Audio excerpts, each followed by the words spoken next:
Hey guys, কি খবর সবার, কি অবস্থা? আমার অবস্থা হচ্ছে গাইস, আমি এখন আছি ক্যানাডাতে। ক্যানাডার ব্রিটিশ কলম্বিয়ার সব থেকে সুন্দর ট্যুরিস্ট স্পট যেটা, সেখানে আজকে আমরা চলে আসছি। আজকে আমরা নেব হচ্ছে এই গন্ডোলা রাইড। এই গন্ডোলা রাইডের নাম হচ্ছে Sea to Sky gondola ride. তার নাম শুনেই বোঝা যাচ্ছে যে অ্যাকচুয়ালি কি হবে। মনে হবে যে সমুদ্র থেকে আমরা একদম সোজা আকাশে পৌঁছে যাচ্ছি, এই কারণেই এর নাম হচ্ছে সি টু স্কাই গন্ডোলা। আর এই যে আমার আরিশ বাবা রেডি হচ্ছে। আজকে প্রচুর পরিমাণে আমরা সানব্লক দিয়েছি যাতে আমাদের কোনো সমস্যা না হয়। ওকে গাইস, সো অমি আর আরিশ গেল হচ্ছে আমাদের টিকিট কাটার জন্য। তো এই ফাঁকে আমি সবাইকে দেখাতে চাই যে আমরা যেই রাস্তাটা ধরে এখানে এসেছিলাম সেই সুন্দর রাস্তাটা। গাইস, এই হাইওয়েটা যে কি সুন্দর ছিল। এই হাইওয়েটার নাম হচ্ছে সি টু স্কাই হাইওয়ে, যাকে হাইওয়ে 99ও বলে। তো এটা হচ্ছে ওয়েস্ট ভ্যানকুভার থেকে একদম হুইসলার পর্যন্ত যায়। তো আমি গাড়িতে বসে বসে ভাবছিলাম হুইসলার না জানি কতটা সুন্দর হবে। এখান থেকেই যদি রাস্তা এমন হয়, হুইসলারের পাহাড়গুলো না জানি আরও কত সুন্দর। তো আমি তখনই বুঝে গেছি যে আমাকে অবশ্যই ভ্যানকুভার আবার আসতে হবে, আমাকে সেকেন্ড ট্রিপ নিতে হবে শুধু হুইসলার যাওয়ার জন্য। আমাদের টিকিট নেওয়া হয়ে গেছে, দুইজনের 155 কানাডিয়ান ডলার। আরিশের তো কোনো টিকিট লাগেনি, তারপরে ওরা একটা টিকিট দিয়েছে জাস্ট হিসাব রাখার জন্য যে কতজন মানুষ উপরে উঠছে। বাবা, তুমি চশমা পরেছো, চশমাটা তুমি প্লিজ রেখো। হ্যাঁ, কারণ এখানে প্রচন্ড রোদ্দুর। এখন আমরা উঠে যাব হচ্ছে গন্ডোলাতে। এই স্টার্ট হয়ে গেছে। বাবা ওয়াও বলছো? বাবা, আমরা কে কোথায় যে বসবো। তো আমাদের অপোজিটে হলো প্রশান্ত মহাসাগর।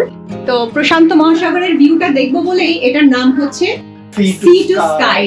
আর আরিশ তো মানে পুরো প্লেফুল মুডে আছে, কিন্তু বুঝতেই পারছে না যে কোথায় যাচ্ছে। ও মাই গড, কত উপরে উঠে গেলাম আমরা, কত উপরে। সত্যি সত্যি মনে হচ্ছে যে আকাশে উড়ে যাচ্ছি। এমনিতে তো আমরা এগুলো হাইক করে উঠতে পারতাম না, কিন্তু এখন যেহেতু এই গন্ডোলার জন্য এত এত উঁচু পাহাড়ে উঠে যাচ্ছি এত সহজে। বাবা, তুমি জানো তুমি কোথায় উঠেছো জানো? মানে এখান থেকে নিচের ভিউ পুরো ক্লিয়ারলি দেখা যাচ্ছে, আর সানটা আমাদের অপোজিটে পড়ায় আই থিংক নামার সময় অন্যরকম একটা ভিউ পাবো। আর আমি কানে কেমন তালা লেগে যাচ্ছে, খেয়াল করছো? ও মাই গড আরিশ, তুমি দেখছো কোথায় যাচ্ছো? এই পাশের মাউন্টেনটা কি? ও মাই গড, ইটস সো বিউটিফুল। আমরা পুরো ভিউটা উপর থেকে দেখতে পাবো আরো সুন্দর হবে। ওরা তোমাকে আগে শুনবে না। আমরা চলে এসেছি। গন্ডোলা থেকে বের হয়েই আমি আসলে খুঁজছিলাম ওদের বিখ্যাত সাসপেনশন ব্রিজ, যেটা দেখার জন্য হাজার হাজার ট্যুরিস্ট প্রত্যেক বছর এই ব্রিটিশ কলম্বিয়াতে আসে, কারণ এটা একদম ফরেস্টের মাঝখানে একটা ঝুলন্ত ব্রিজ। তো ওটা খুঁজতে গিয়ে দেখি যে এখানে খুব সুন্দর একটা সুভেনিয়ার শপ আছে এবং একটা ফুড কোর্টও আছে। তো আমি তো দেখে অবাক, কারণ আমি আসলে এতটা রিসার্চ করে এখানে আসিনি এবার। তো পরে দেখি যে এত সুন্দর একটা খাবারের প্লেস এবং সব উইন্ডোগুলো ছিল হচ্ছে গ্লাসের। তো এখানে বসে বসে খাবার খেতে কতটা মজা লাগার কথা। তো আমরা যত সামনের দিকে এগোচ্ছিলাম দেখি কি যে লাইভ মিউজিকের আওয়াজ আসছে। আমি তো পুরো সারপ্রাইজড হয়ে গেছি, কারণ আমার কোনো ধারণাই ছিল না যে আমরা লাইভ মিউজিক পাবো এবং উপরে এত মানুষের ভিড় হবে।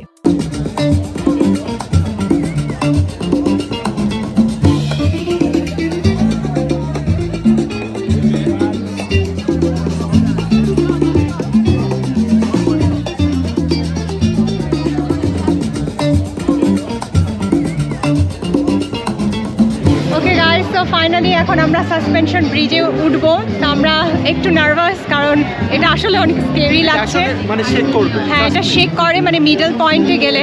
এটা রিয়েল সাসপেনশন। ওকে, সো উইশ আস গুড লাক। এই স্কাই পাইলট সাসপেনশন ব্রিজটা প্রায় 100 মিটারের মতো লম্বা। তো দেখে মনে হচ্ছিল খুব সহজেই আসলে আমরা এটা ক্রস করে চলে যাব, কিন্তু আমি যেই এখানে হাঁটা শুরু করলাম আমি দেখি আমার পা অটো স্লো হয়ে গেছে এবং পা কেমন যেন শেক করছিল। তো এতক্ষণ আমরা এইখানে ছিলাম, তো এই পাশ দিয়ে এসে আর কি জাস্ট সাসপেনশন ব্রিজে উঠলাম। তো আমরা হাফ ওয়ে আসছি। তো হাফ ওয়ে আসার পরে সামনের ভিউটা দেখাচ্ছি।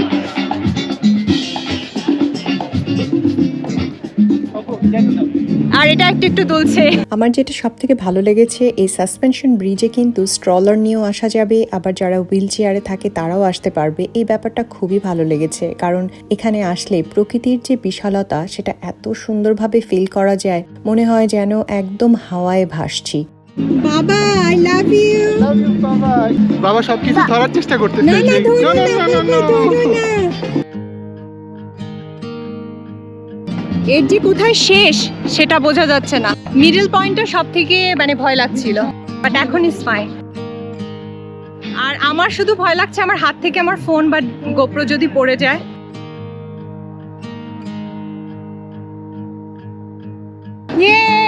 We are almost there. আর একটু বাকি। তো গাইজ, আমরা যখন এই ব্রিজটা ক্রস করে এদিকে আসলাম তো ভাবলাম ওয়াও, এর থেকে সুন্দর আর হয়তো কিছু আজকে দেখা হবে না। এটাই সম্ভবত সবাই করে, এই ব্রিজ ক্রস করে এই পাশে চলে আসে আর এখানকার ভিউ এনজয় করে। আমরা ঠিক সেই মুহূর্তেও জানি না যে আমাদের জন্য সামনে কি অপেক্ষা করছিল, আরও একটা নতুন সারপ্রাইজ। তো সেটা ভিডিওর একটু পরে বলছি।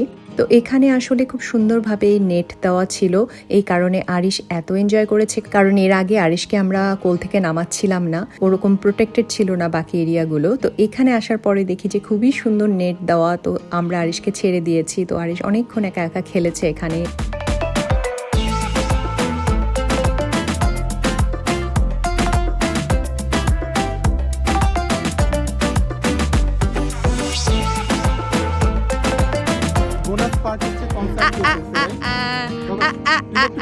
আর এই যে ছেলেটাকে দেখা যাচ্ছে, ও হচ্ছে এই পার্কে জব করে। তো আমাদেরকে ভিডিও করতে দেখে সে আমাদের সাথে গল্প করছিল এবং কথা বলছিল, এবং নিচ থেকেই সে বলল যে এই পার্কের সব থেকে সুন্দর ভিউটা কোথায়। তো আমাদের বলছিল আমরা যেন সেখানে অবশ্যই যাই, কিন্তু সেখানে যেতে প্রায় 35 মিনিট মতো সময় লাগবে। তো ইন টোটাল যেতে এবং ফিরে আসতে 60 মিনিটস টাইম লাগবে। তো এটা শুনে আমাদের খুবই মন খারাপ হয়ে গেছে যে এত সুন্দর একটা জায়গা, এবং ও আমাকে ভিডিওটাও দেখাচ্ছিল যে ওখান থেকে ভিউ কেমন। আমার মনে হলো না, এটা হয়তো পসিবল না আরিশকে নিয়ে। কিন্তু অমি এটা শোনার পর বলল যে না বর্ণা, এটা আমি একটা ট্রাই করতে চাই, কারণ এত কষ্ট করে এখানে আসছি, লেটস ট্রাই, দেখি কি হয়, আমি এটা মিস করতে চাই না। তো ট্রেনটা যতই কষ্ট করবো আমরা চেষ্টা করবো যাওয়ার জন্য। আরিশ তুমি কি রেডি? ক্যান ইউ সে গো গো গো গো গো গো। আগেরবার ওয়ালেস ফলসের ট্রেলে আমরা ফেল করেছি, বাট আজকে আমি উইন করতে চাই। তো এটা হচ্ছে সেই পয়েন্টটা যেখানে এসে আমাদেরকে প্রথমে গন্ডোলাটা আমাদেরকে ড্রপ করেছিল। তো তার ঠিক অপোজিটেই হচ্ছে প্যানোরামা ট্রেলটা। তো আমরা এখান থেকে আমাদের ট্রেল স্টার্ট করছি। যদি এটা মেক করতে পারি গাইস, ওখান থেকে সানসেট দেখতে অসাধারণ হবে। আমরা সম্ভবত 2900 ফিট উচ্চতায় আছি। বাতাসটা হচ্ছে এখন বেশ ঠান্ডা, যেহেতু সূর্য ডোবার সময় হয়ে গেছে। আর অদ্ভুত একটা স্মেল আসছে গাছের থেকে, খুবই মজা লাগছে গাইস। আজকে আমার এখানে আসলে হাঁটার কোনো প্ল্যানই ছিল না, কারণ আমি কোনো স্নিকার্স পরে আসি নাই, নর্মাল জুতা পরে আসছি। কে জানতো যে এখানে এরকম সুন্দর একটা ভিউ পয়েন্ট আছে। আমরা হেঁটেই যাচ্ছি। আই জাস্ট উইশ এটা আমরা মেক করতে পারি, কারণ আমাদের শেষ গন্ডোলা হচ্ছে 9টার সময়। আর 5 মিনিট আছে, আর 5 মিনিট হাঁটলে আমরা পৌঁছে যাব। Good job guys. এখান থেকে সূর্যের আলো দেখা যাচ্ছে, তার মানে আমরা খুবই কাছাকাছি চলে আসছি। ও মাই গড, উই মেড ইট। আমরা খুবই নার্ভাস ছিলাম পারবো কিনা। We made it guys. Look, এটা কি আমি সামনে কি দেখতে পাচ্ছি? এটা ও গড, ও মাই গড,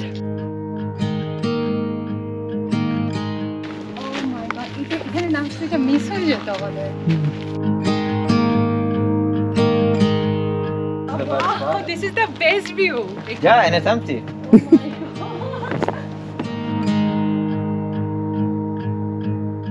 পুরো নামটা এত পারফেক্ট, প্যানোরামা নাম দিয়েছে না? পুরো প্যানোরামিক ভিউতে দেখা যাচ্ছে সবগুলো পাহাড়ের pick.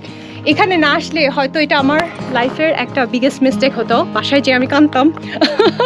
Look guys, just look. Magnificent, Tommy. Wow. অসাধারণ, জাস্ট অসাধারণ।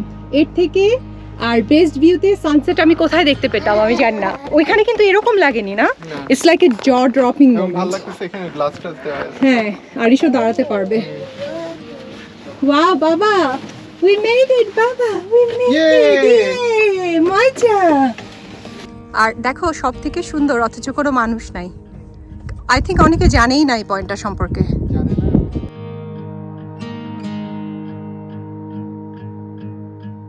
বাতাসটা দেখছ?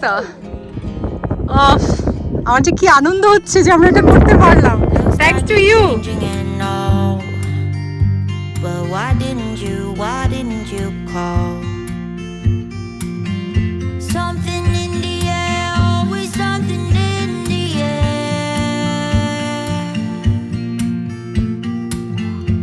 Inexplicable, I can feel it in the air. Can you feel me?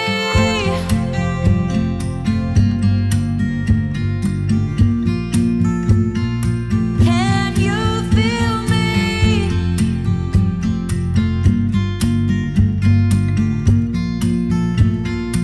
Can you feel me?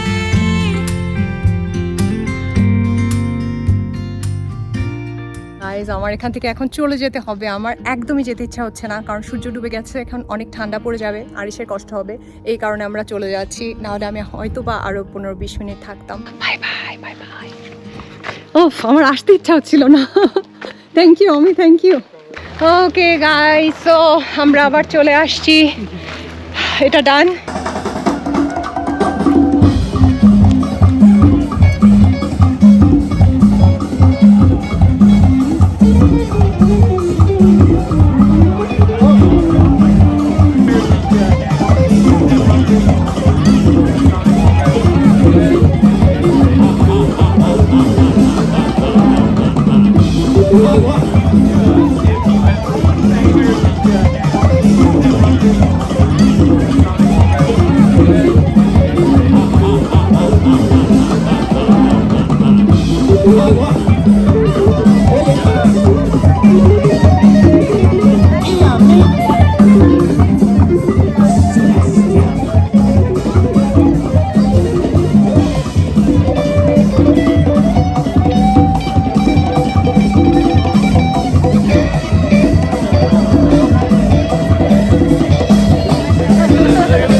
আমরা যে কি মজা করে ডান্স করলাম কিছুক্ষণ, সবাই সবাই মানে মিউজিকটা সেরকম ছিল, অলমোস্ট সবাই ওখানে নেমে গেছে।